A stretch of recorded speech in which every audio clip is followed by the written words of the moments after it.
I'm Cherise, Selley Group TV, and our next episode that we're doing is with Bill McAfee, our very own Bill from Empire Title. And you run... Hi, I'm Bill from Empire Title. She made me say that. So we're going to talk about the market? We are. What's your favorite part of the market? How about the lack of inventory? That's a lot of fun. You know, there's only about 1,200 units out there for sale. And just to give a little bit of historic perspective, before the crash, we had like 7,000. Normal in our market would be about 35 to 4,000, and we have 1,200. So actually, in the normal market, if we had 100 homes, we would sell 20 of them every month.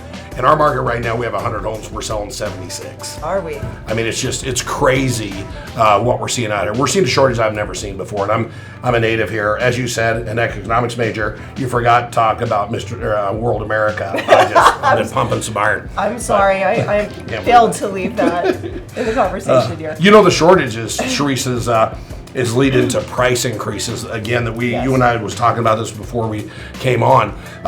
We're looking at about 8% a year over the last 4 years. So 32%, increase just in the last 4 years. And I mean, if you go back to the crash, the worst part of the crash was actually in February of 12. We hit bottom and then we bounced back up because of the home buyer credit, and then it jumped back down.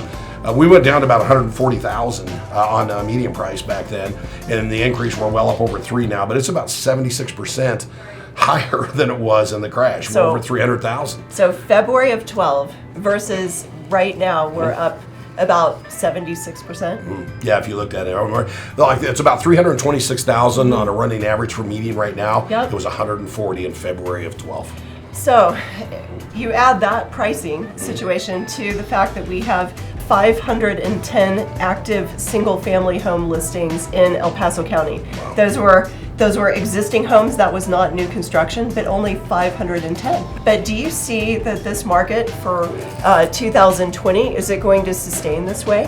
I do. We're going to see price increases that are going right along where they've been, or even increase more.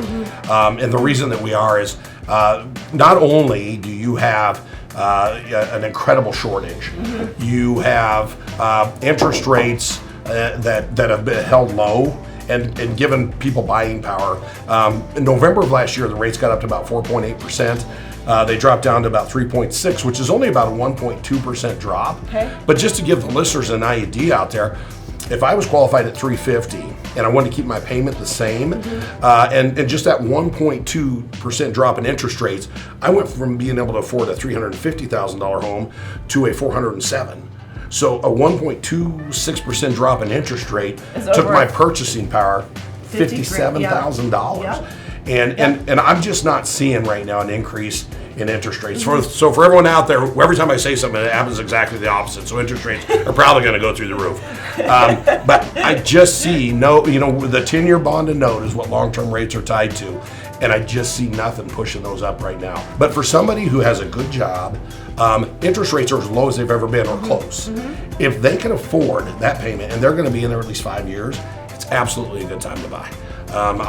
You cannot time the market. It just doesn't happen. So for somebody who can't afford it, because the one thing that eventually rates will go up.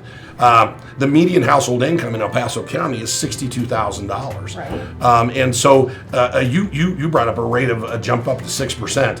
A rate of up 6% would kill this market. It would. I mean, it would absolutely dump it. So with low rates, if they can afford it, they should buy it. But I think you said something really important too, if they keep the home for 5 years. And I think that's a misnomer too, that some people think they can get in and get out in a year.